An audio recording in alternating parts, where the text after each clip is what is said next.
आज मैं आपको शनि, राहु और केतु इन तीनों देवताओं के बारे में और इनके कुफल से कैसे बचा जा सकता है इसके बारे में आपको बताऊंगा। तो आप इसे ध्यान से सुन करके अपने जीवन में उतारें और सारे शारीरिक मानसिक कष्टों से निजात पाएं।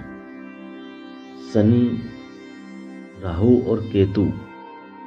शनि की भूमिका एक न्यायाधीश की है और राहु और केतु पुलिस के अधिकारियों की तरह अपना कार्य करते हैं। राहु का निवास मनुष्य के मानसिक रूप में व्यक्त होता है, यानी राहु मस्तिष्क में विराजमान होता है, जिसकी वजह से मानसिक पीड़ाएं उत्पन्न होती है। और केतु का निवास पैर से लेकर के धड़ तक होती है। तो मनुष्य में पेट से संबंधित बीमारियां, दिल से संबंधित बीमारियां, गुर्दे खराब होना, टीबी होना, ऐसी चीज़ें जब अगर हो रही है तो इसका मतलब केतु की कुदृष्टि उस मनुष्य पर पड़ी हुई है। और शनि इन दोनों से ऊपर जो पूरे शरीर पर विराजमान होता है, 2.5 साल के लिए, 2.5 साल मस्तिष्क पर, 2.5 साल उदर पर और 2.5 साल पैरों पर। तो मैं आज आपको जो बता रहा हूँ उसमें इनके कुफल से कैसे निपटा जा सकता है। तो सबसे पहले शनि के लिए लोहा और कोयला का दान सबसे महत्वपूर्ण माना गया है। और शनि की माँ का नाम छाया था, तो शनि के लिए एक कटोरी में तेल लेकर के उसमें अपनी परछाई देखे। परछाई देखने के बाद उसका दान करना छायादान कहा जाता है। और ये व्यक्ति के लिए बहुत ही लाभकारी है, जिससे उसके जीवन में आए हुए संकट काफ़ी हद तक दूर हो सकते हैं। दूसरा, शनि के लिए बैंगन बहुत ही महत्वपूर्ण और लाभदायक माना गया है। जिस भी व्यक्ति पर शनि की कुदृष्टि है तो उसके लिए कहा गया है कि 2 बैंगन का दान करना चाहिए। और दान गरीब के लिए, अपाहिज के लिए, जो कमज़ोर है उसके लिए करना चाहिए। उससे शनि प्रसन्न होंगे और सारे कष्टों का निवारण किया जा सकता है। शनि की 7.5 से कष्टों से छुटकारा पाने के लिए 2 बैंगन काली गाय को या काले कुत्ते को खिलाने से भी संकटों से निजात पाई जा सकती है। शनिवार के दिन बैंगन का उपयोग इस तरह से करना, चाहे सब्जी बना करके गरीब को खिलाओ या गाय को या कुत्ते को, तो सारे संकटों से छुटकारा पाया जा सकता है।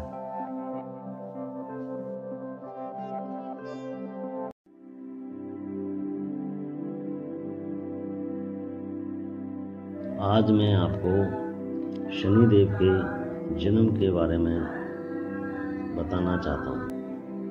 आइए जानते हैं शनिदेव के जन्म की कथा के बारे में। पौराणिक कथाओं के अनुसार भगवान सूर्य और उनकी पत्नी छाया को शनिदेव की प्राप्ति हुई। शनिदेव को पितृशत्रु भी कहा जाता है। शनिदेव के भाई बहन मृत्यु देवी यमराज हैं। शनि का जन्म जेठ मास की कृष्ण पक्ष को अमावस्या के दिन सौराष्ट्र के शिंगणापुर में हुआ था। शनिदेव की जो भी कथा है उसमें शनिदेव के बारे में बताया गया है कि पृथ्वी का कोई भी जीव शनिदेव की कृपा और इसकी कुदृष्टि से बचा नहीं है, क्योंकि प्रत्येक जीव पर शनि की 7.5 और 2.5 का प्रभाव पड़ता है, और इसी का फल है जिसकी वजह से श्री राम जी को वनवास भोगना पड़ा। रावण का वध भी शनि की 7.5 का ही प्रभाव था, जिसकी वजह से रावण का वध हुआ, और बाली का वध भी शनि की कुदृष्टि से ही हुआ था। इसी तरह से राजा हरिश्चंद्र को भी दुख भोगने पड़े। ये सब शनि का ही प्रभाव है। इसलिए कहा जा सकता है कि जब भगवान पर भी शनि की कुदृष्टि पड़ी थी, तो आम आदमी, आम जीव तो इससे अछूता रह ही नहीं सकता। इसलिए इनकी कथा को अंत तक सुने और ध्यान से इनका भजन भी करें, जिससे प्रत्येक व्यक्ति पर जो आने वाले कष्ट हैं वो दूर हो सकते हैं। इसलिए शनि के बारे में मैं आज आपको जीवन की, जन्म की जो कथा बता रहा हूँ, उन्हें सुनाएं। शनिदेव के मित्र हनुमान, राहु व भैरव है। इनका वाहन कौवा है। वैसे इनके 9 वाहन बताए गए हैं, जिनका मानव पर अलग अलग जगह पर अलग अलग प्रभाव पड़ता है। इनका रथ लोहे का बना हुआ है। पौराणिक कथाओं के अनुसार कहा गया है कि राजा दक्ष के एक कन्या थी, उसका नाम संज्ञा था। जब संज्ञा विवाह योग्य हुई तो उनका विवाह राजा दक्ष ने सूर्य देव से कर दिया था। सूर्य देव के तेज से संज्ञा परेशान थी, तो संज्ञा ने सोचा कि इनकी तेज को कम कैसे किया जाए। तो उन्होंने तपस्या करके सूर्य भगवान के तेज को कम करने का मानस बनाया। तो उन्होंने ये देखा कि अब मैं तपस्या के लिए जाऊं तो बच्चों का और सूर्य देव का ध्यान कौन रखेगा। तो इसके लिए उन्होंने अपनी छाया, जिसको सुवर्णा भी कहा जाता है, संज्ञा के गर्भ से 3 संतानों यम, मनु और यमुना ने जन्म लिया। संज्ञा अभी भी सूर्य के तेज से परेशान थी, इसलिए उन्होंने सुवर्णा को तीनों संतानों को देकर के कहा कि मैं आपको सूर्य भगवान की सेवा और बच्चों की सुरक्षा की जिम्मेदारी देती हूँ। संज्ञा ने उनका प्रस्ताव माना और संज्ञा अपने पिताजी के पास दक्ष के गई। दक्ष से जाकर के सारी घटना के बारे में बताया कि मैं सूर्य देव के तेज को समाप्त करना चाहती हूँ, जिससे मैं खुशी से रह सकूं। तो दक्ष ने कहा कि सूर्य देव के तेज को खत्म नहीं किया जा सकता, आप वापस जाइए। तो संज्ञा वहाँ से वापस नहीं आई और जंगल में जाकर के एक घोड़ी का रूप धारण किया और तपस्या करने लग गई। इस तरह से छाया के माध्यम से और शनिदेव की जन्म हुआ।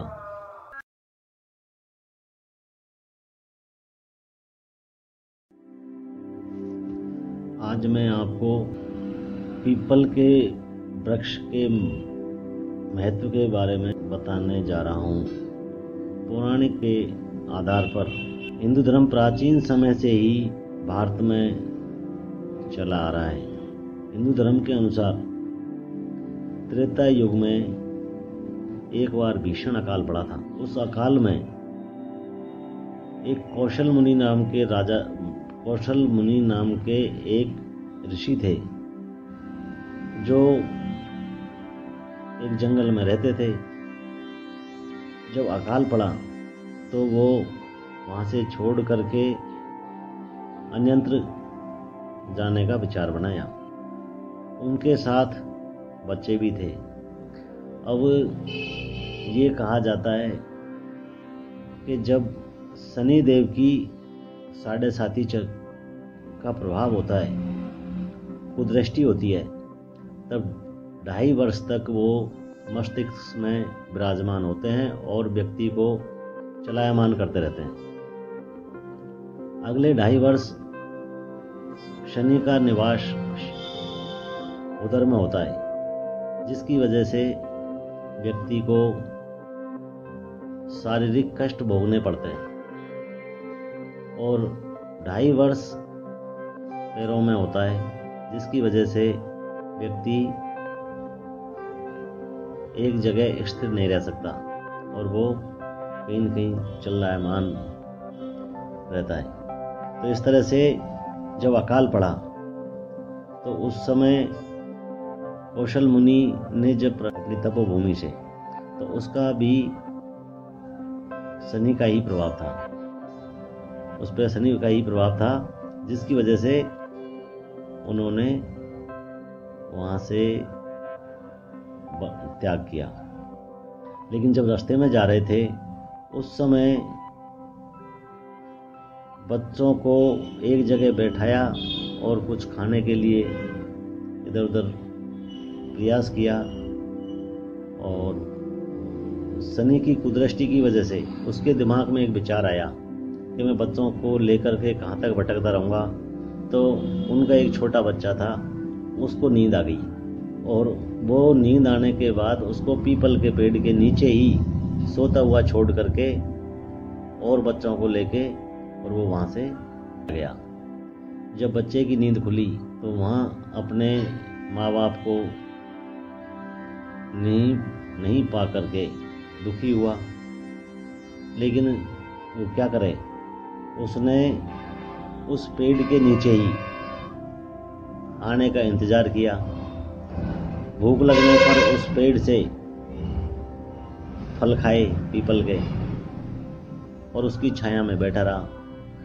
पास में ही नदी थी, उसमें से पानी पी लेता था और वो वहाँ बैठा था। उसी समय उधर से नारद मुनि का गुजरना हुआ। नारद मुनि ने देखा कि ये बालक यहाँ क्यों बैठा है। उस बालक से जाके बात की तो उसको मालूम चला कि ये शनि का ही प्रभाव है, जिसकी वजह से इसके माँ बाप इसको यहाँ छोड़ करके चले गए। तो उन्होंने उस बालक से कहा कि तुम यहीं बैठ करके तपस्या कीजिए और विष्णु भगवान जब तक नहीं आएंगे तब तक आप तपस्या करते रहिए। बालक तपस्या में लीन हो गया। तपस्या में लीन होने के बाद जब भगवान ने देखा कि बालक को वरदान देना चाहिए, दर्शन देने चाहिए, तो वो भगवान आए। उन्होंने उस बालक को दर्शन दिए और उससे कहा कि जो भी तुम्हारी इच्छा है वो मांग सकते हो। लेकिन बालक ने कहा, मेरे को मकान, जमीन, जायदाद, गाड़ी, घोड़ा कुछ नहीं चाहिए, मुझे सिर्फ तप और योग ही चाहिए। तो भगवान ने उनको आशीर्वाद दिया और अंतर्ध्यान हो गए। उसके बाद वो तप में लीन हो गए।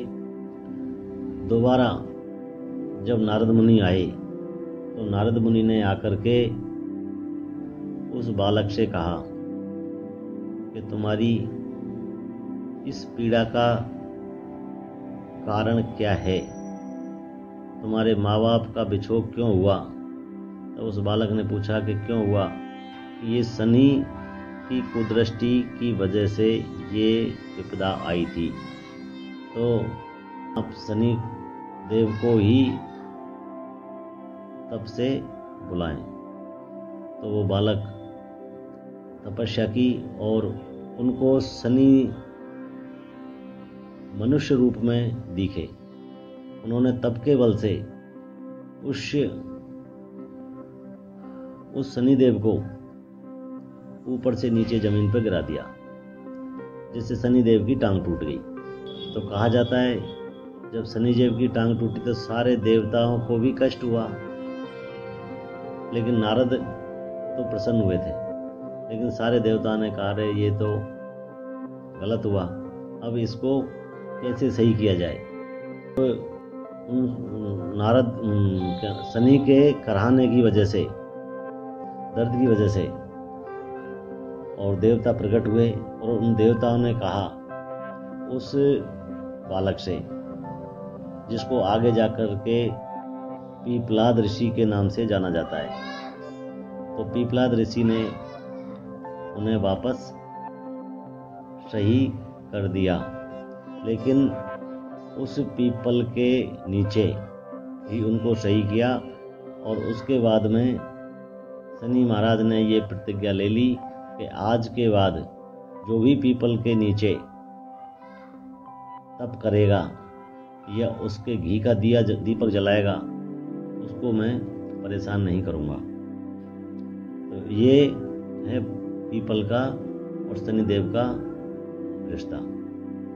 इसलिए पीपल के वृक्ष के नीचे 7 सेकंड, 7 मिनट, 7 घंटे, 7 दिन तक तपस्या करना चाहिए और घी का दीपक जलाना चाहिए।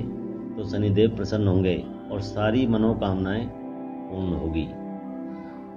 दूसरा, पीपल का महत्व ये भी है कि पीपल जो वैज्ञानिक आधार है उसके आधार पर कहा जा सकता है कि पीपल में ऑक्सीजन का अत्यधिक उत्सर्जन होता है, जिसकी वजह से मनुष्य स्वस्थ रहता है। इसीलिए अस्पताल वगैरह में जहाँ भी कोई बीमार होता है उसको ऑक्सीजन का सिलेंडर लगाया जाता है और आदमी को स्वस्थ किया जाता है। ये है शनिदेव की और पीपल के महत्व की कथा। स्वयं की आदतों से पता करें कि शनिदेव आपसे प्रसन्न है या नहीं। शनिदेव नवग्रहों में सबसे कम चमकीले हैं, क्योंकि उनकी दूरी सूर्य से अधिक होने के कारण वे काले हैं और उन्हें क्रूर देव माना गया है।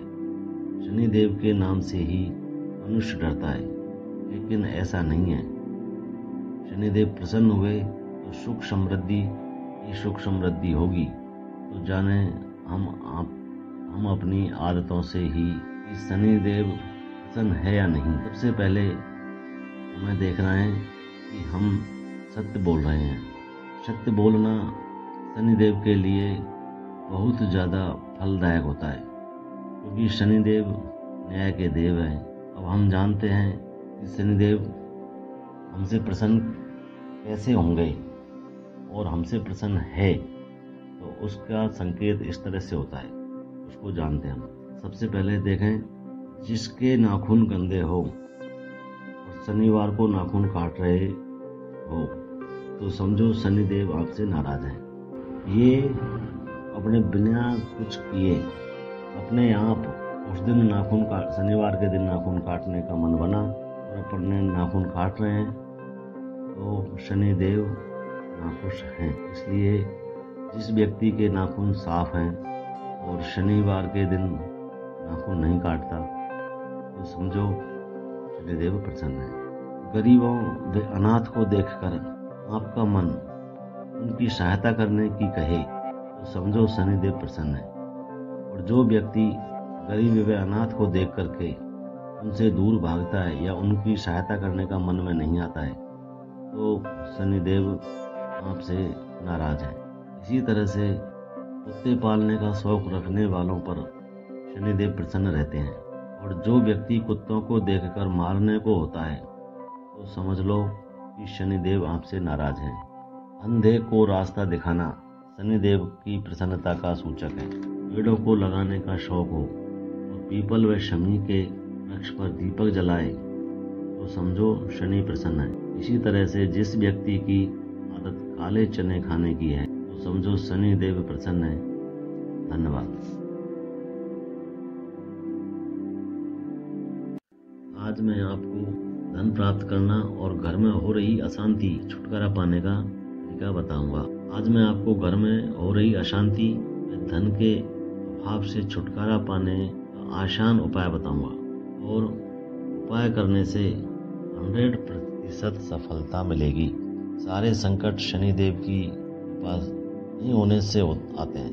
अगर शनिदेव की कृपा है किसी भी तरह का संकट नहीं आता है। अतः शनिदेव को प्रसन्न करना जरूरी है, तभी आपके संकट दूर होंगे।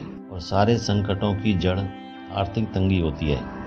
अतः सबसे पहले उपाय आर्थिक तंगी से निपटने का बता रहा हूँ। धन की देवी लक्ष्मी है, इसे आप सभी जानते हो। तो लक्ष्मी को प्रसन्न करने के लिए शुक्रवार के दिन किसी भी समय एक गुलाब का फूल लें और उस गुलाब के फूल पर 2 लौंग लक्ष्मी को अर्पित करें। और शनिवार के दिन उन लौंगों को हटाकर एक लौंग को आप खा लें और दूसरी लौंग को जेब में रखकर अपने रोजगार पर चले जाएं। बाद में दूसरी लौंग को भी खा लें तो आपका रोजगार बहुत अच्छा चलेगा। दूसरा, शनि देव को प्रसन्न करने के लिए 5 लौंग 5 कौड़ियाँ लाल कपड़े में बांधकर शनिवार के दिन अपनी तिजोरी में रखें। ये काम आपको 5 शुक्रवार व 5 शनिवार करना है, क्योंकि शुक्रवार को लक्ष्मी जी प्रसन्न होती है और शनिवार को शनिदेव प्रसन्न होते हैं। उसके बाद आप देखेंगे हमारे घर का सारा संकट दूर हो गया है।